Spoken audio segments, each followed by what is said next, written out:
Hey everyone, welcome back to a brand new video. So before Batman became one of the biggest character in the history of cinema, before he had Batmobile, gadgets, everything, big franchise, big movies, and big hits. There was Batman 1943 serial. This was the beginning of the Batman thing in the TV thing, in the TVs. So welcome back to a brand new video of DC Ultimate Marathon, a project where I will be watching and reviewing every single DC live action movie, TV series, animated movie and animated series ever made.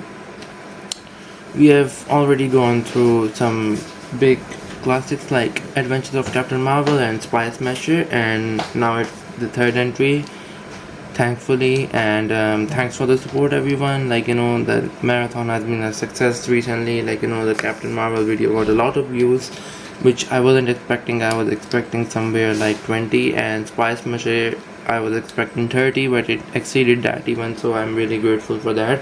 But now we are reviewing the Batman serial from 1943.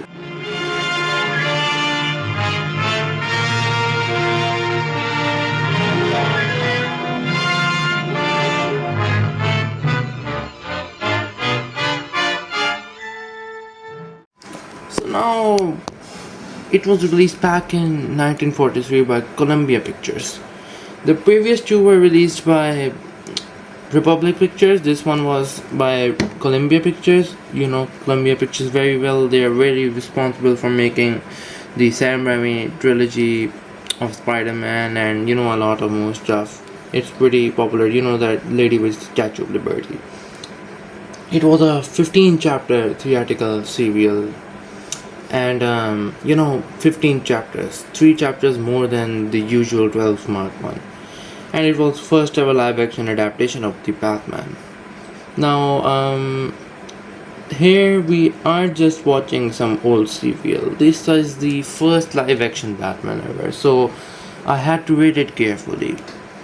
I had to watch it carefully, and it's really an honor to watch this thing because this was really fun to watch.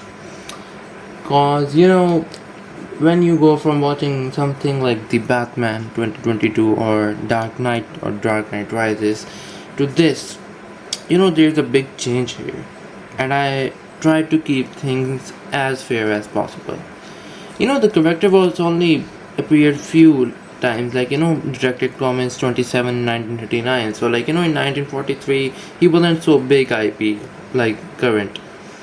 And it gives some really fascinating look how Hollywood interpreted Batman during the character's earliest years.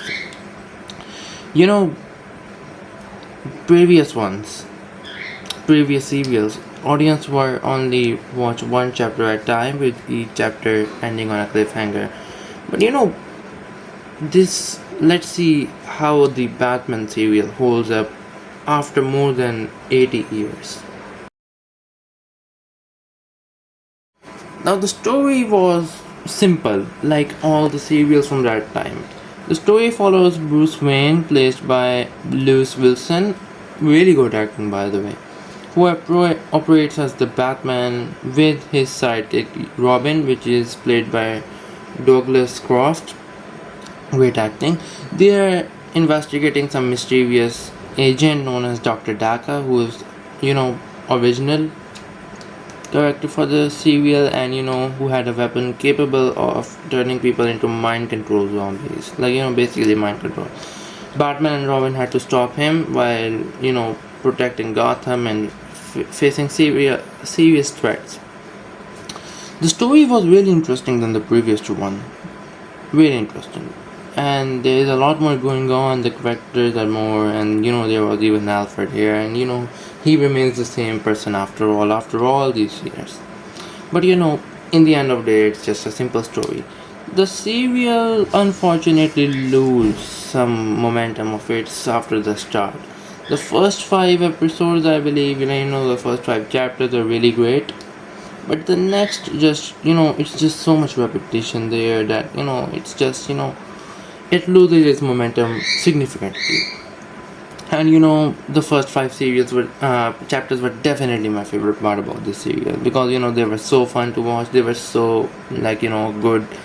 And at that, I was thinking that they maybe this serial can exceed the expectations of 9 plus out of 10. But things became less engaging, and again that similar repetitive serial structure came again all over. Now let's see what I liked, what was the strength in the serial. So the biggest surprise for me was how entertaining it was, because the previous two were entertaining as well, but they weren't so much entertaining. Like you it was just like you are watching it. But this one was like I wanna watch more. I expected it to be like just average, but it was surprisingly really great. It had a fun atmosphere. Seeing Batman and Robin operating together was really entertaining, and characters were stronger aspect of the show. The supporting cast was really good, and for something from 1943, the action sequence were so great. Obviously, the effects and the stuff was not that advanced, but it was great. And that's not really the point. The filmmakers had the technology in 1940s, and they still managed to create a very entertaining superhero serial which can hold up till day to this day. But it really depends on how you see it. And there was just something so cool about watching these practical effects and old school action sequences, knowing that they basically where the live action Batman started. Dr. Daka was also a cool concept. His mind controlling was also a great concept, but we will come to this thing later. Now let's talk about what stuff didn't work. Unfortunately, the biggest problem for me was the second half of the serial. The first half was really good, but the second half just fell off.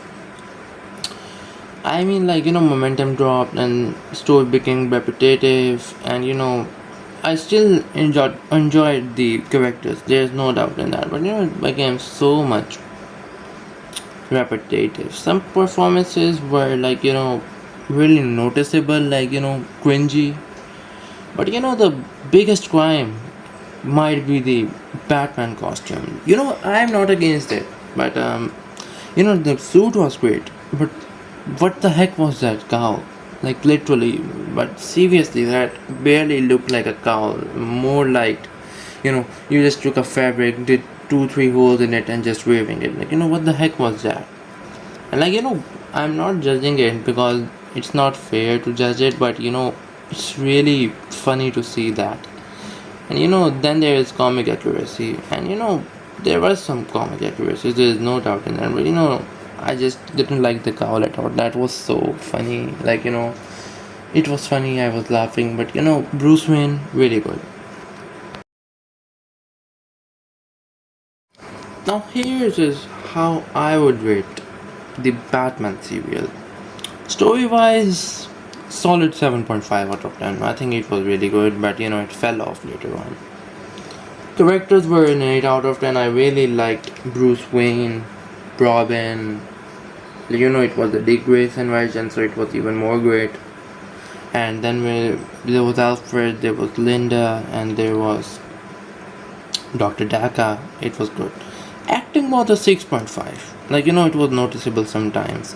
Direction and effects were an 8 out of 10. The comic accuracy, I would say, is 6 out of 10 as of the current modern comics. And enjoyment was definitely an 8 out of 10. Overall, I would have given it, a solid score of 8 out of 10. But second half fell off so bad that I need to give it a 7.75 out of 10. Which is a little higher than the highest one, which was Captain Marvel one. Now my final thoughts for this is that I was really surprised by it. I expected another Golden Age serial that I watched mainly because it was historically important. But I really had a good time with this one. It had some loss There was some bad stuff in it, like not bad, but weak stuff. But it was still the first live action Batman ever made, and it was really fascinating to watch it. This isn't the Batman of modern movies, nor it is the Batman most people grew up with. But one of the it's one of the most earliest development of the superheroes, which was bring to life, and is now definitely one of the most popular one. And despite all its flaws, it just works. At least most of the time, it works. And with all said, the entry in my DCU Ultimate Marathon is complete. We have gone through with 39 chapters so far, I believe. And Batman serial is definitely my favorite so far. The marathon will continue, and next up, we are moving to another forgotten chapter in DC's history, which I'm currently watching. And, you know, it's really discussable about how it will be. It's Hope Harrigan. So, if you enjoyed this review, then I want you to follow me as I attempt to watch more than 240 DC projects, and make sure to subscribe to show support. I really like that my videos were, genuinely being watched, and there is just too much long way to go. I will see you in the next one. Till then, take care and goodbye.